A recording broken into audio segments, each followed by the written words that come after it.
Okay guys, I'm finally back with another video. I know it's been a couple weeks. The reason for that being is that a couple weeks ago I was sick with a cold and I just didn't feel like talking in front of the camera while I was all stuffed up. And then last week I went to the York Train Show. Speaking of the York Train Show, I wanted to give you guys some of my thoughts about it. First off, it's the first time I've ever been to the York Train Show. I've been wanting to do it for a number of years, and I finally got to do it, so I was really excited to do this for the first time. I ended up going all 3 days. I was there when the doors first opened on Thursday, and I stayed all the way through till Saturday, but only stayed a couple hours on Saturday. I was really impressed with the 5 different buildings, a lot to see, and I knew that was going to be the case. So yeah, I was really impressed with the variety of things that were there. I know the October show can sometimes be a little bit busier, due to it being the beginning of the train season in the fall. Yeah, I was really impressed. I was glad that walking around through the halls, it wasn't really crowded.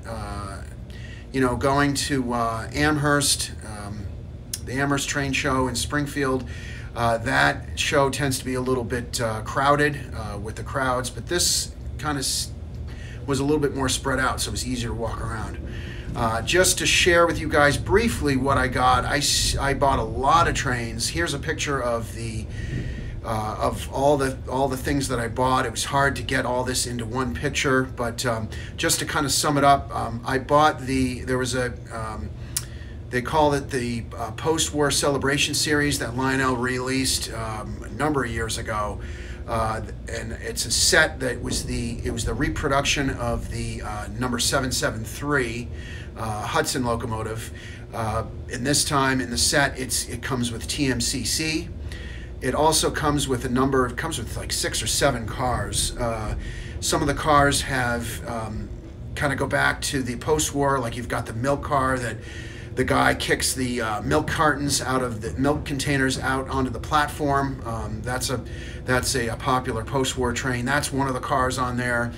There's a poultry car where the guy sweeps out the door. And then there's a horse car that has the corral where the horses move around.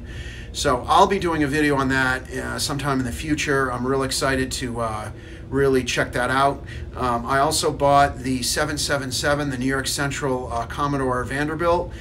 Really cool looking engine. It's also TMCC. I'm excited about showing that to you guys. I know people have done a number of videos on that. I also bought an MTH Premier C&O Allegheny. The gentleman I bought it from was he upgraded it to Proto 3. That's a big engine.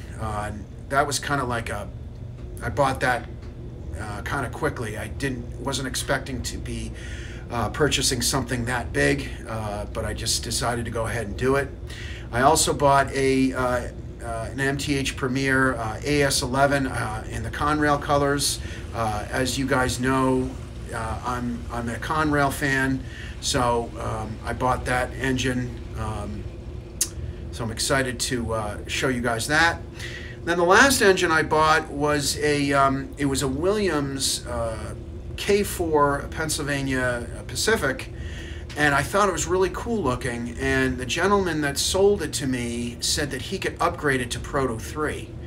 So I purchased the engine, and he took the engine back with him, so he's going to go ahead and upgrade that to Proto 3. So I'm really excited because the engine it's just different looking. It really caught my eye, and so I'm really excited to get that. It's going to be several months before I get that back, but it's going to be Proto 3 instead of the regular Williams conventional. So it'll have the fan-driven smoke. It'll have the all the crew talk and the sounds. It won't have the proto coupler in the back because he told me that there wasn't enough room in the coupler area on the back of the tender to put in a proto coupler, so it won't have that, but that's not a big deal. I'm just excited to be getting that. So yeah, I had a really good time. I ended up meeting a friend of mine that lives in the area where I'm at, and he actually got me to join the TCA. And so I met up with him at the show. He actually saw me, and he goes down with a group of friends. He's been going since the 1980s. And he went with a group of friends, so he introduced me to them, one of which was I met the president of the New England TCA, nice gentleman. I also met another gentleman who has written books on Lionel's, different Lionel things, topics. Like he wrote a book on the post-war accessories that Lionel has released during the post-war era. So really knowledgeable people, really got me to realize that there's a lot I need to learn in this hobby. I've only been involved in O-Gauge for 7 years, so I've got a lot to learn, but it's just the history of this whole O-Gauge hobby is just fascinating. So anxious to learn things. Also at the end, on Saturday, the TCA had a question and answer for on YouTube. YouTube, using YouTube to promote the O-Gauge hobby, and Sid's Trains was there. Dockman Productions, Sean Conahay was there, Chris from Chris's Trains and Things was there, and RJ's Trains was there. So they stood up and answered questions.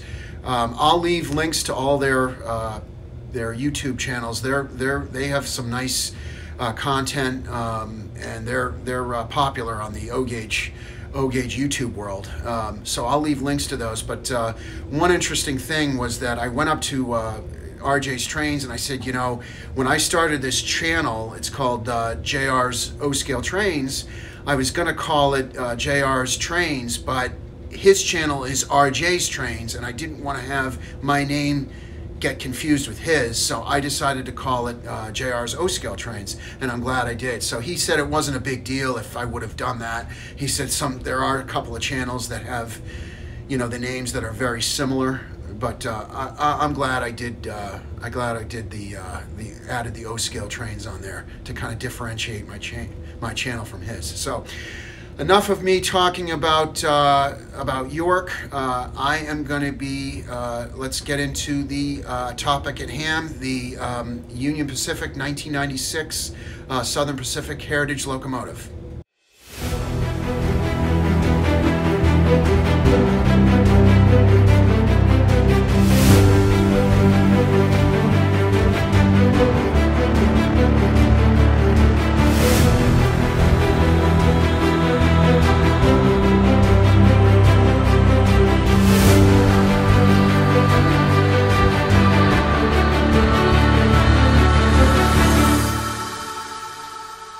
So this is Lionel's latest in their UP Heritage Series. This is the UP Southern Pacific 1996.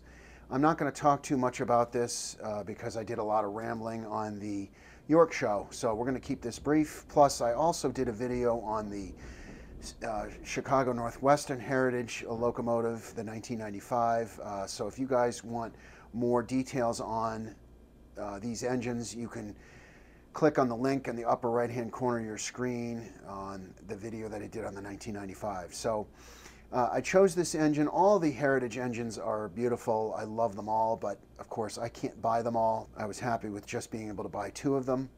And so I chose this one. I love the classic Southern Pacific daylight scheme on this.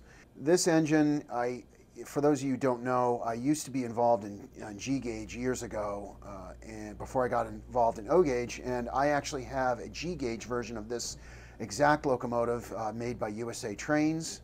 I love that engine. I ran it a lot. Really nice engine. So it's kind of interesting to have a second one of these in O-Gauge. Yeah, I just like the, just to kind of go over a couple of the features.